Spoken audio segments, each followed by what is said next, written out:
Bueno, chicos, espero se encuentren bien en casa, resguardándose de esta pandemia que azota no solo a Guatemala, sino al mundo entero.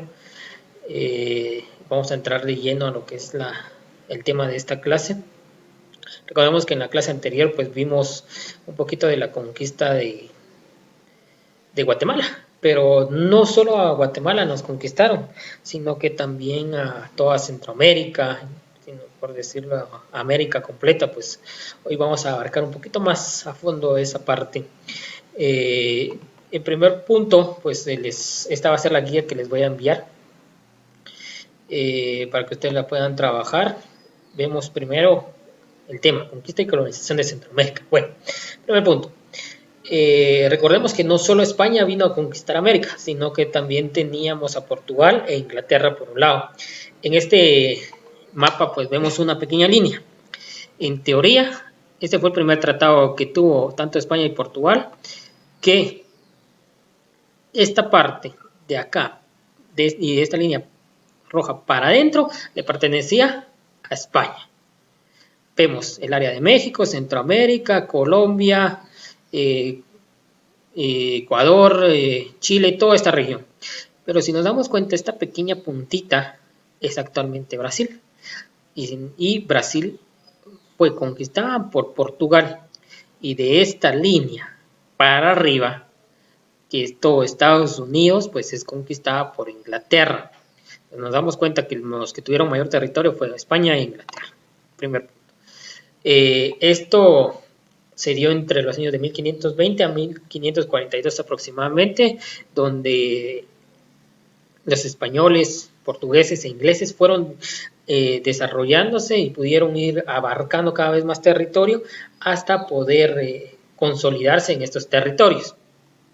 Esta conquista se desarrolló en tres etapas. Primero, tenemos la etapa económica, que fue como ellos o como los conquistadores, los distintos pueblos conquistadores, pues arrebataron completamente la tierra, todo lo que los mayas tenían, los mayas, los aztecas y los incas tenían, ya habían construido ellos, pues tenían bastante poderío, tanto económico, político, cultural. Pues todo esto se acabó cuando los españoles vinieron, cuando los ingleses llegaron a sus territorios y pues les quitaron las tierras, prácticamente pasaron a ser nada, pasaron a ser esclavos de los españoles, de estos, y tenían que dar su mano de obra para construir lo que los españoles querían. Entonces todo pasó a segundo plano.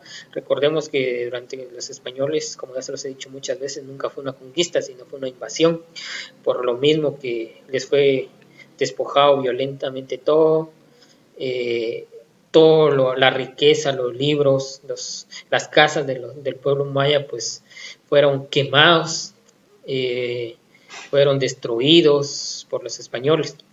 Pero también tenemos una conquista política. En esta, pues anteriormente sabemos de que los mayas pues teníamos a sus reyes, a sus sacerdotes, a su nobleza, a su pueblo y a la clase trabajadora. Tenían una estructura social, una estructura política. Esto pues se vio mermada, se vio terminada por los españoles, que ellos impusieron su nuevo régimen, que el pueblo nativo tenía que rendirle cuenta a los encomendadores, que era la persona que tenía a cargo el cuidado de los pueblos colonizados, de los primeros pueblos que ellos asentaron, pero que aparte de esta persona tenía que rendirle cuentas a los reyes en España todavía. Entonces solo era un mediador, solo un intermediario que decía qué hacer, pero obedecía órdenes igual. Y también tenemos nosotros una conquista cultural. En la conquista cultural, pues, recordemos que los mayas pues eran un pueblo politeísta. Eso quiere decir que tenían muchos dioses, un dios para la lluvia, un dios para el fuego, un dios para las cosechas, etcétera, etcétera.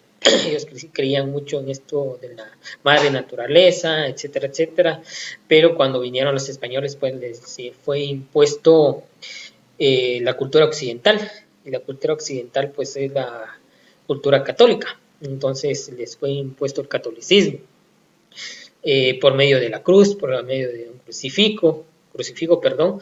Entonces, Ahí es cuando dejamos de ser un pueblo, los mayas dejan de ser un pueblo politeísta y se tienen que orientar a lo católico.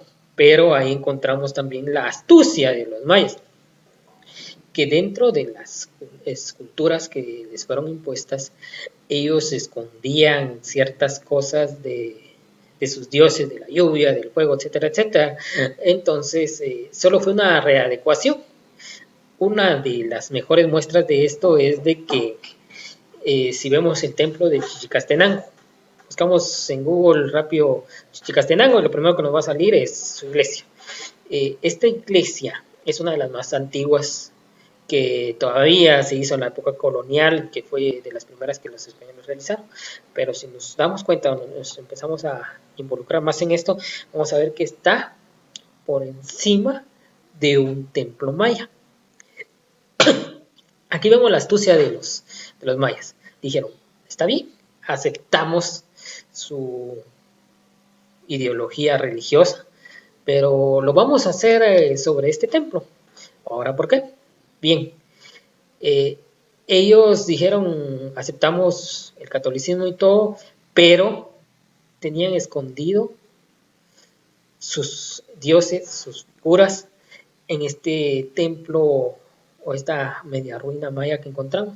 Entonces ellos mantuvieron la idea de que ir a la iglesia, de que cada vez que iban a ese templo, pues a los que le seguían adorando eran a sus dioses mayas y no directamente a Jesús o a Cristo que fue impuesto por los españoles. Entonces ahí se empieza a formar aquel sincretismo en el que se empiezan a unir las dos culturas, tanto la cultura española como la cultura maya, y estas se van acoplando poco a poco, hasta formarse la cultura que hoy tenemos, las tradiciones que hoy tenemos. No son las mismas que se practican en España, ni son las originales mayas, sino son la mezcla de esto.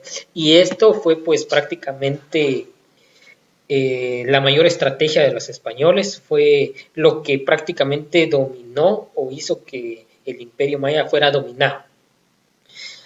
Posteriormente aquí encontramos una pequeña cronología de la conquista de Centroamérica.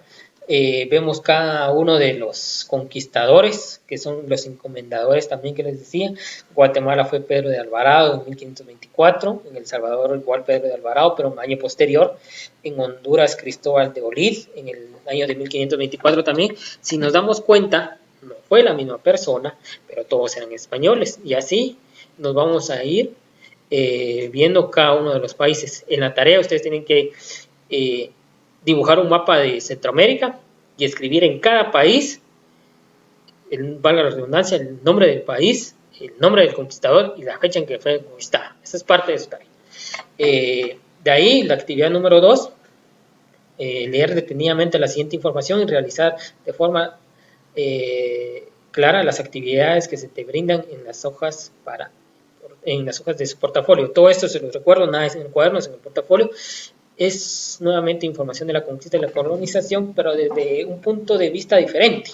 Acá vemos nosotros un mapa de los viajes que se realizaron y estas son las pequeñas actividades que ustedes tienen que ir realizando. Tienen que escribir sobre el factor económico, cultural y tecnológico. Y así posteriormente. Esto no se los explico porque es prácticamente información similar a la que ya les expliqué. Y acá está la hoja que ustedes tienen que realizar con sus diferentes actividades. Si nos damos cuenta, es otro pequeño mapa mental, conceptual, como lo quieran llamar, con el que tienen que extraer la información y escribirla acá. Eso sería prácticamente el tema de esta semana. Poco a poco vamos a ir avanzando en cuanto a los periodos o la historia de Guatemala. Les recuerdo que cualquier duda me pueden escribir, con gusto se las aclaramos o los orientamos, y siempre tomar las medidas de precaución necesarias. Si no es necesario de casa, no salgamos, y espero verlos pronto. Hasta la próxima.